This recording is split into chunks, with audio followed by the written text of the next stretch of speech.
और आज के इस वीडियो में हम आप लोग के लिए कुछ विशेष लेकर के आए हैं जो कि नेशनल वाटर डेवलपमेंट एजेंसी से रिलेटेड कुछ रिक्रूटमेंट आई है जो पिछले लगभग 2021 में आई थी।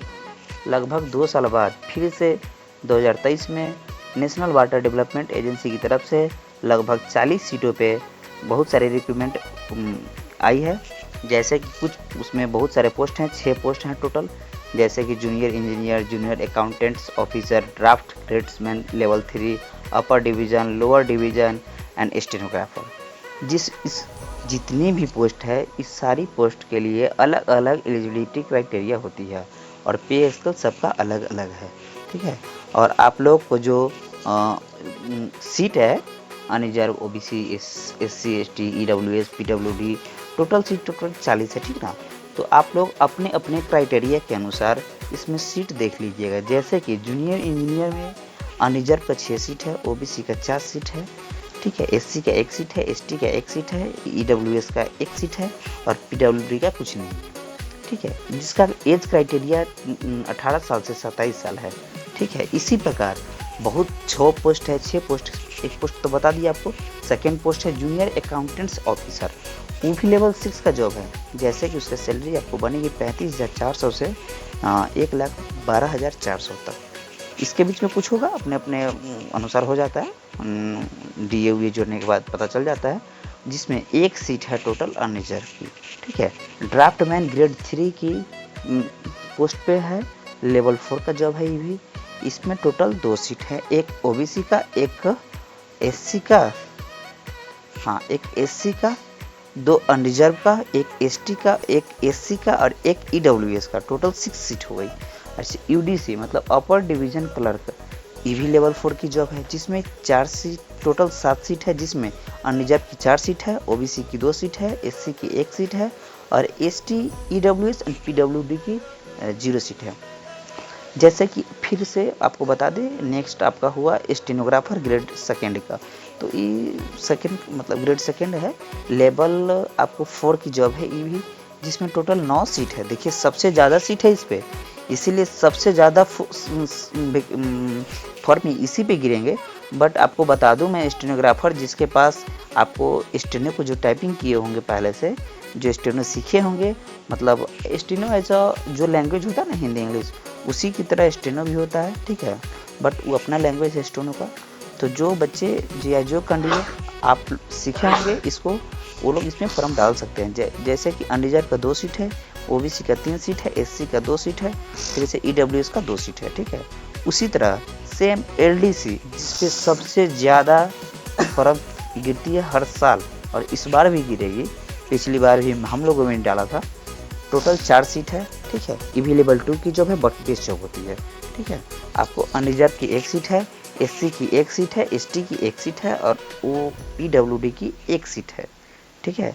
जिसमें जितनी भी क्राइटेरिया है सबकी अलग अलग क्राइटेरिया, 6 पोस्ट आपको जो बताएं, 6 में अलग अलग सबका एजुकेशनल क्वालिफिकेशन जो होता है सबका अलग अलग है। जैसे कि जूनियर इंजीनियर के लिए डिप्लोमा चाहिए, ज़रूरी है, ठीक है। उसके बाद कुछ अदर है जो आप लोग मेरे डिस्क्रिप्शन में नोटिफिकेशन दिए हुए है, उस पीडीएफ को अच्छे से डाउनलोड करके पढ़ लीजिएगा। जैसे कि जूनियर अकाउंटेंट ऑफिसर है के लिए कॉमर्स से बीए होना चाहिए, बीकॉम होना चाहिए, ठीक है। या फिर से किसी ऑटोनोमस या सिचुएशनरी बॉडी या किसी गवर्नमेंट ऑफिस में आप 3 साल का एक्सपीरियंस कम से कम होना चाहिए, जो इसका सर्टिफिकेट तो होना चाहिए, मतलब वहाँ के जो अथॉरिटी होते हैं ना उनसे मोहर होनी चाहिए, ठीक है। अच्छा, फिर से आप ड्राफ्टमैन ग्रेड लेवल 3 की जॉब है, जो आईटीआई सर्टिफिकेट और डिप्लोमा इन ड्राफ्ट्समैनशिप जो कि सिविल से होना चाहिए, ठीक है। और यूडीसी के लिए आप किसी भी यूनिवर्सिटी से बस ग्रेजुएट होना चाहिए, ठीक है। और उसके बाद आपको कंप्यूटर में नॉलेज होना चाहिए, operating system, MS Word, MS Office, Excel, PowerPoint और मतलब जितना भी कंप्यूटर के बारे में नॉलेज होते हैं ना, बेसिक नॉलेज आपको होना चाहिए, ठीक है। स्टेनोग्राफर में अब आ जाते हैं हम लोग। स्टेनोग्राफर के लिए ज़्यादा कुछ क्वालिफिकेशन की ज़रूरत नहीं होती है, बस आप minimum criteria 12th pass out होना चाहिए किसी भी यूनिवर्सिटी से, पूरे वर्ल्ड के किसी भी यूनिवर्सिटी से। उसके बाद आपको हम शुरू में ही बताएं कि स्टेनोग्राफर जो होती है वो शॉर्ट हैंड की मतलब अपना लैंग्वेज है, वो जो आनी चाहिए आपको, उसकी स्पीड क्या है मिनिमम 80 वर्ड पर मिनट। कहाँ पे? कंप्यूटर पे, ना कि आपको स्टेनोग्राफर जो स्टेनो वाला जो शॉर्ट हैंड का वो सिस्टम दिया जाता है वहाँ पे नहीं, कंप्यूटर पे करना है। अच्छा, फिर से एलडीसी का आपको बताते हैं। इसके लिए भी सेम क्वालिफिकेशन है, 12th होना चाहिए, ठीक है। बट इसकी टाइपिंग स्पीड क्या होगी?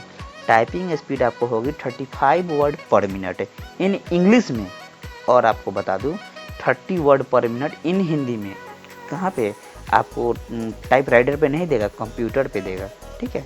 अच्छा, इसमें भी आपको सेम कंप्यूटर के बारे में नॉलेज होनी चाहिए बेसिक, जो कि MS वर्ड हो गया, और MS एक्सेल हो गया, MS ऑफिस हो गया, पावर पॉइंट हो गया, इंटरनेट के बारे में हो गया। अगर मान लिया आपका USB सब खराब हो जाता है, उस सब के बारे में आपको बेसिक नॉलेज होना चाहिए, ठीक है।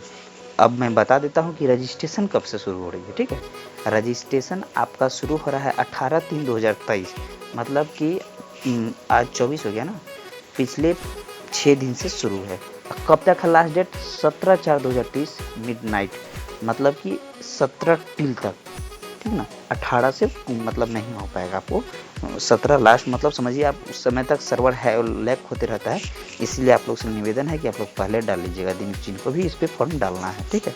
अच्छा, इसके बाद इसका एग्ज़ाम कब होगा, इस सब को लेकर के बेसिक वीडियो फिर नेक्स्ट वीडियो में हम लोग आप लोग को बताएंगे कि कैसे कैसे हम इसका एग्ज़ाम का क्राइटेरिया है, कहाँ कहाँ कैसे कैसे डालना है, ठीक है। CBT एग्ज़ाम होगा, और विशेष मैं आपको बता दूंगा आगे, ठीक है। एप्लीकेशन फ़ी आपको बारे में बता देता हूँ। एप्लीकेशन फ़ी टोटल है 890 plus GST plus bank charge, मतलब GST समझ लीजिए आपको 18%, कितना हो गया? वही 170 रुपये के आसपास में। अब बैंक चार्ज लगती है 17 रुपये, ठीक है। तो आप लोग समझ जाना कि किसके लिए है, अनरिजर्व कैटेगरी के लिए। टोटल 1000 के आसपास में आप लोग लेके चलना हो जाएगा, ठीक है। 1000 1050 और फिर EWS के 550 plus GST plus bank charge, और SC ST और PWD का कैंडिडेट के लिए अलग अलग है, ठीक है। यही 550 PWD के लिए भी है, ठीक है, और मेल फीमेल के लिए नहीं है, ठीक है। और आपको बता दूं जैसे कि एज रिलैक्सेशन तो सबको जानता ही है, SC ST के लिए 5 साल, OBC के लिए 3 साल, और PWD के लिए 10 साल। PWD अनरिजर्व के लिए 10 साल था, OBC के लिए 13 साल, और SC ST के लिए 15 साल, ठीक है। एक सर्विसमैन अगर आप हैं तो फिर 3 ईयर प्लस हो जाता है उसमें, ठीक है। और गवर्नमेंट एम्प्लॉई या किसी भी डिपार्टमेंटल कैंडिडेट अगर आप हैं पहले से, मतलब इस डिपार्टमेंट में काम कर रहे हैं, तो आपको 5 साल फॉर जूनियर इंजीनियर, ठीक है। और आगे आपको JAO मतलब जूनियर अकाउंटेंट ऑफिसर, और ड्राफ्टमैन के लिए कितना है, और 40 साल आपको चाहिए UDC एंड ग्रेड स्टेनोग्राफर जो LDC वाली आती है उसके लिए, ठीक है। और बाद बाकी रिजर्वेशन आप लोग सब कुछ जानते ही हैं कि OBC के लिए 27%, और SC के लिए 15%, ST के लिए 7%, और EWS के लिए 10%, ठीक है। बाद बाकी विशेष जानकारी के लिए आप लोग हमारे इसकी जो मतलब आपको बताने एक बात बताना भूल गया मैं, आपको सिलेक्शन क्राइटेरिया की क्या है। सिलेक्शन क्राइटेरिया में मैं आपको बता दूं कि फर्स्ट स्टेज में आपको रिटेन टेस्ट होगी, ठीक है, जो उसमें 100 क्वेश्चन होगी 90 मिनट की, ठीक है, जो MCQ बेस्ड होगी, ठीक है।